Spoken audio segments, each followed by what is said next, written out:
hasta donde yo detecto, no ha intentado tratar de lograr una cierta postura de liderazgo frente a la grave crisis mundial que hoy estamos viviendo.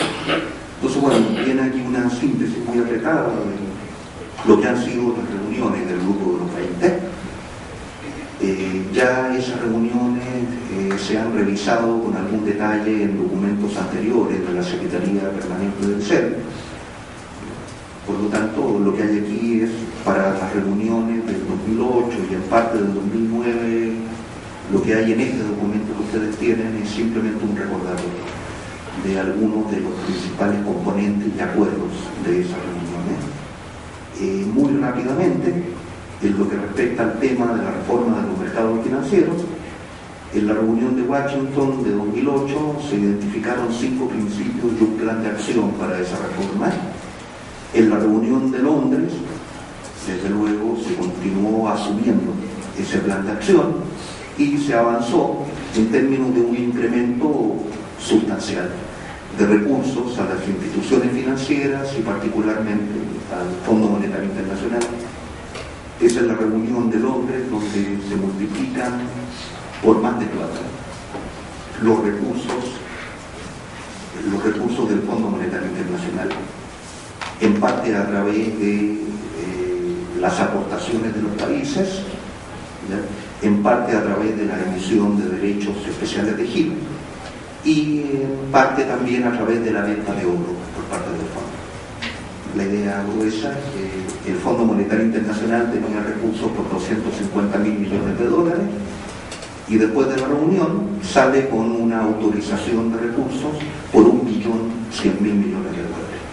Por lo tanto, el crecimiento es más de 4 entre la primera cifra y la segunda. También el hecho de que un órgano informal de debate a nivel de banca central, que era el órgano de estabilidad financiera, el foro de estabilidad financiera, se transforma en un consejo. Yo diría que es una de las pocas modificaciones de carácter institucional que se han hecho en el marco del G20, y lo digo en un tono de crítica.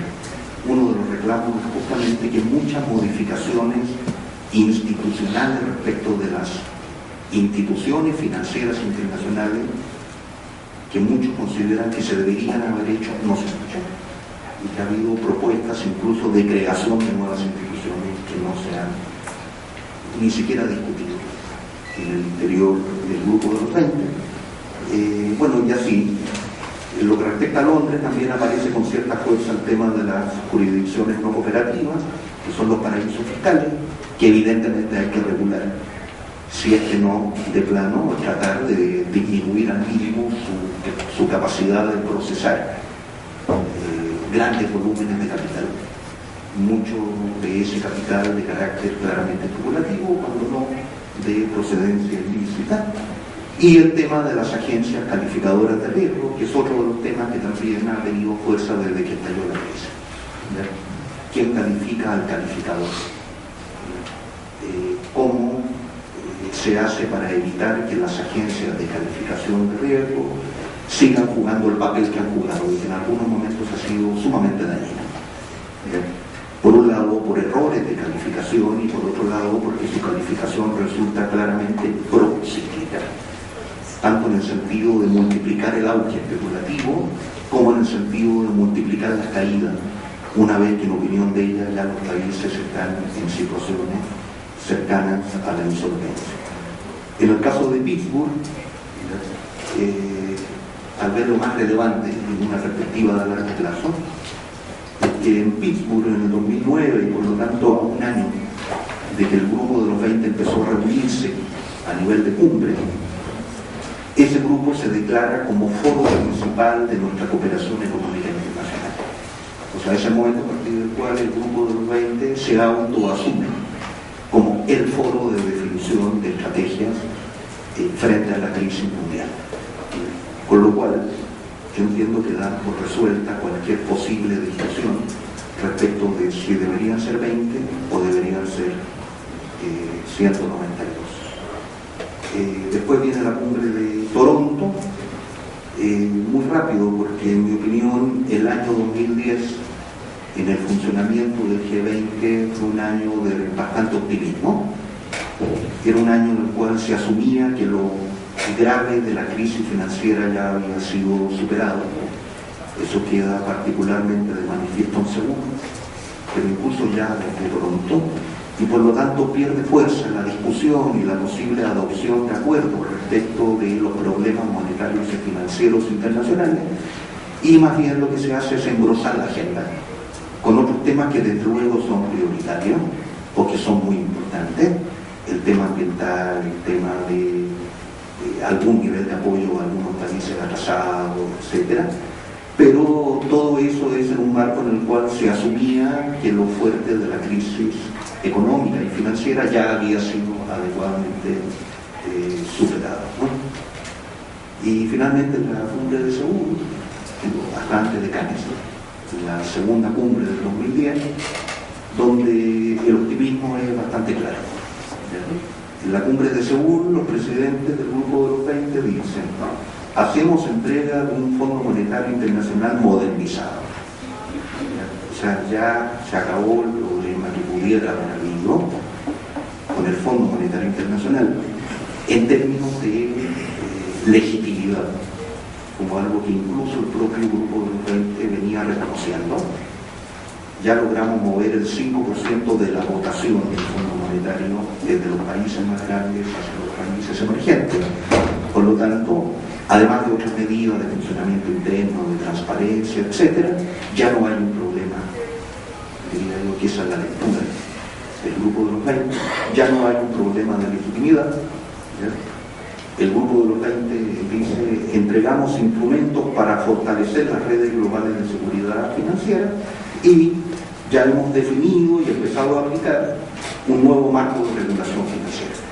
A esto me refería cuando decía que el año 2010, y particularmente la cumbre de Seúl, fue notoriamente optimista y equivocadamente optimista respecto del escenario que ya en el 2011 se despliega con toda su fuerza destructiva, y que en definitiva es un escenario de continuidad de la crisis. Finalmente, la cumbre más reciente, la cumbre de Cannes, fue hace unos pocos meses, donde por supuesto está presente el tema de los mercados financieros y monetarios internacionales. Yo diría que ya desde luego con mucho menos optimismo. La declaración final en Cannes empieza diciendo: desde nuestra última reunión, la recuperación mundial se ha debilitado. Eso marca todo el tono, no solo de la declaración, todo el tono de la reunión. Algunos balances indican que en la reunión fue mucho más importante la discusión de pasillos acerca de la situación de Grecia que la discusión propiamente dentro de la reunión acerca de la agenda formalmente establecida. Se mantiene la idea de implementar y profundizar las reformas del sector financiero, se reiteran los compromisos que se habían ido haciendo en las cumbres anteriores, se le da mucha fuerza a esta idea de que hay que actuar frente a aquellas instituciones financieras que son demasiado grandes para quebrar. Que efectivamente ha sido un poco la tensión ya dentro del Grupo de los 20 y dentro de las propias instituciones financieras internacionales, particularmente el Banco Internacional de Pago y el Comité de Basilea. Una parte de lo que ellos están abordando es este tema de que tenemos que ver qué hacemos con las instituciones que implican un riesgo sistémico. Instituciones cuya quiebra pone en jaque al conjunto del sistema o del sistema financiero de sus países, o incluso instituciones que tienen una suerte de presencia a nivel global. Y hay una mención de algo que me interesa destacar posteriormente, que tiene que ver con el funcionamiento del sistema monetario internacional. En términos muy generales, lo voy a comentar en un segundo más, creo que uno de los grandes ausentes en las reuniones y acuerdos del Grupo de los 20 es una discusión de verdad y la posible definición de acuerdos respecto del funcionamiento del sistema monetario internacional que vaya más allá del simple reconocimiento de que los derechos especiales de giro hay que incorporar nuevas monedas. Hasta ahora lo que hay es eso. Lo que hay en la propia declaración final de la Cumbre de Francia es esta idea de que hay que incorporar nuevas monedas, que hay países cuyas monedas han ido adquiriendo una presencia importante y que eso tiene que reflejarse en los derechos especiales de giro, pero en realidad la discusión debería haber ido mucho más allá y eso no ha ocurrido. No está seriamente a discusión, y debería estarlo, el papel del dólar en el sistema monetario internacional. A lo más hay un reconocimiento de que en los derechos especiales de giro se debe incorporar particularmente el yuan, que es la moneda china, pero sin que haya ni siquiera una intención de asignar a la FED un papel lo suficientemente importante como para que eso permita que el dólar disminuya su presencia y, la verdad, disminuya su enorme capacidad de generar desequilibrios que hasta ahora tiene en el funcionamiento del sistema monetario internacional. Muy rápidamente, porque este cuadro daría para mucho. Aquí hay una comparación entre lo que se ha discutido y los temas respecto de los cuales hay propuestas, por una parte en el grupo de los 20, por otra parte en la reunión a que se convocó por la Asamblea General de Naciones Unidas, por el presidente de la Asamblea General, la reunión que mencionaba hace un rato, que fue hace un año y medio, a mediados del 2009, y por otra parte el documento que elaboraron un conjunto de expertos encabezados por el Stiglitz a esa como insumo de esa reunión de Naciones Unidas. No voy a entrar en detalle, pero lo que me interesa destacar es que hay grandes diferencias. No hay para nada una sola manera de leer y de proponer respuestas frente a la crisis, ya no digamos en general, sino incluso a nivel multilateral, a nivel gubernamental. Tanto en la conferencia de las Naciones Unidas como en el documento de esta comisión o este comité de expertos, hay una cantidad de propuestas sobre temas que están escasamente tratados o que incluso ni siquiera han formado parte de la agenda del grupo de los 20. En términos muy generales, yo diría que esos tres no son los únicos. Esos tres que aparecen en pantalla son algunos de los grandes temas de diferencia profunda entre el grupo de los 20 y el ámbito de Naciones Unidas, ya sea a través de la declaración final de la reunión que hubo de Naciones Unidas o a través del documento de este comité de expertos. En particular, creo que las diferencias en lo que respecta al sistema monetario y financiero internacional se concentran en los puntos 2 y 3 que aparecen en pantalla. Es decir, por un lado, ¿de qué se habla cuando se plantea la necesidad de una reforma de la actual arquitectura financiera internacional? ¿Qué se está pensando reformar? Creo que la respuesta es muy distinta según quién la ve. Yo diría, en Naciones Unidas en general y en particular en muchos de los países en desarrollo o atrasados, en el sistema de Naciones Unidas, la respuesta claramente es que la reforma de la actual arquitectura institucional debería incluir al Fondo Monetario y al Banco Mundial en direcciones que van mucho más allá de lo que hasta ahora ha ocurrido. En el documento de la Comisión Stiglitz se habla de crear nuevas instituciones, no desapareciendo al Fondo Monetario y al Banco Mundial, pero sí redefiniendo sustancialmente sus capacidades, sus márgenes de acción. Se habla de crear una autoridad económica mundial, se habla de crear una autoridad referida a los temas de competencia y una autoridad referida a los temas financieros. Por ejemplo, nada de eso ha estado a discusión en el grupo de los 20. Insisto, en el grupo de los 20 lo que hay es que se han multiplicado por más de 4 los recursos del Fondo Monetario.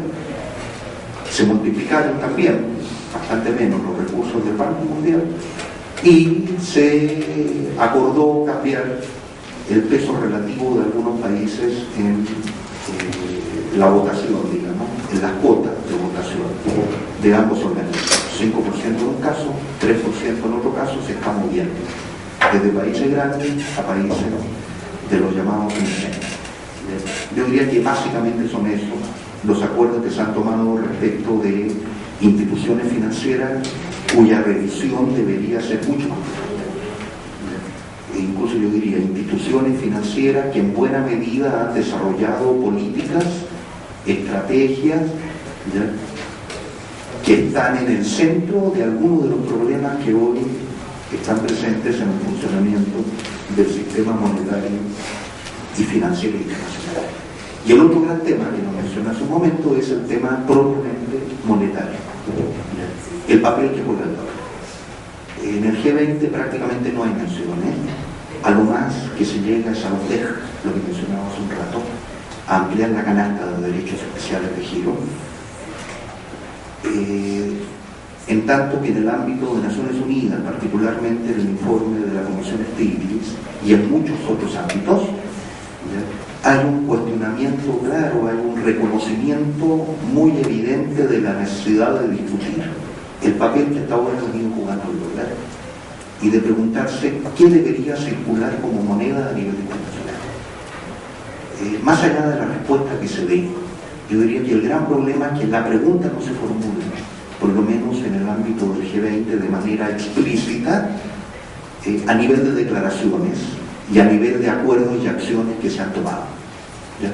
Esto de acuerdos y acciones que se han tomado es importante, porque varios de los miembros del G20 vienen planteando el tema.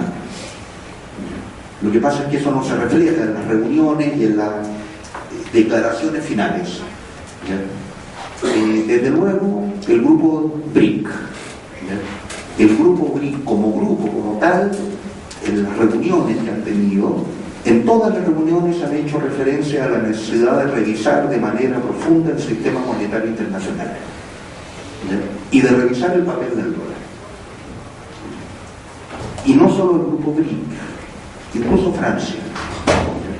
Francia, cuando tuvo la presidencia del G20, que fue todo el año pasado, ¿ya?, en su agenda de prioridades, de temas a discutir en el G20 y en el G8, porque Francia tuvo ambas presidencias el año pasado, ocupaba un lugar importante la discusión acerca del sistema monetario internacional. Por lo tanto, yo diría que la demanda de discutir en serio el tema del sistema monetario internacional, del papel del dólar y de lo que eso está significando en términos de los grandes equilibrios mundiales, esa demanda hace tiempo que dejó de ser una demanda marginal. Ya se ha transformado en una demanda importante en los debates acerca del orden monetario y financiero internacional, y lo que hay es una falta evidente de recuperación del tema, de asumir el tema, por parte de aquel espacio que se ha constituido en el espacio definitorio de políticas, estrategias frente a la crisis, que es el grupo de la segunda parte del documento está referida a América Latina. El título es América Latina y el Caribe frente a los problemas de la arquitectura financiera y monetaria internacional. Tiene los tres apartados que se señalan ahí. En primer lugar, ¿qué pasa con América Latina ante el actual escenario económico mundial? En segundo lugar, ¿qué posiciones han ido planteando los gobiernos de América Latina, tanto frente al escenario mundial, en particular al escenario financiero y monetario internacional, como respecto de la necesidad de construir una arquitectura financiera regional? Y en tercer lugar, ¿qué desenvolvimiento han tenido los distintos mecanismos de cooperación monetaria y financiera que existen en la región? Tanto aquellos que tienen ya un tiempo largo de existencia, como aquellos que han ido siendo creados durante el periodo reciente.